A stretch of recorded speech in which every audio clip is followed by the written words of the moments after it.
నమస్తే ఫ్రెండ్స్. ఈరోజు రథసప్తమి కదా, అందుకని ఉదయాన్నే లేచి తలార స్నానం చేసేసి చూడండి స్వామివారిని అలా అలంకరించుకుని చిక్కుడు రథాన్ని తయారు చేసామండి.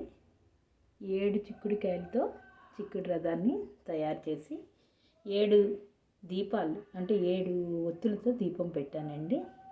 తర్వాత పాలు బాగా పొంగించి పరవాన్నం చేసాము స్వామివారికి. ఇది ఈరోజు రథసప్తమి సందర్భంగా మన ఇంట్లో జరిగిన పూజ. ఇక సూర్యుడికి నమస్కారం చేసుకుందామండి. ఇలా ఇంట్లోకి సూర్యకిరణాలు పడుతూ ఉంటాయి చూడండి.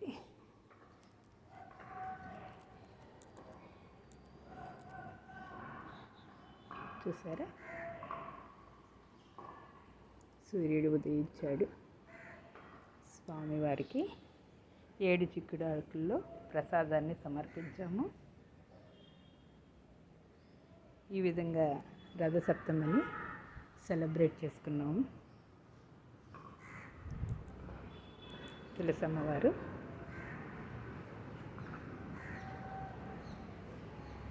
సూర్యకిరణాలు వచ్చేటప్పుడే మనం ఇలా చేసుకుంటాం ఫ్రెండ్స్.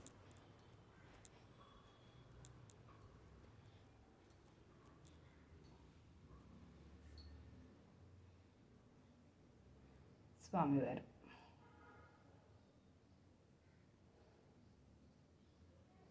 నా వీడియో కనుక మీకు నచ్చితే please subscribe friends. Thank you so much one and all.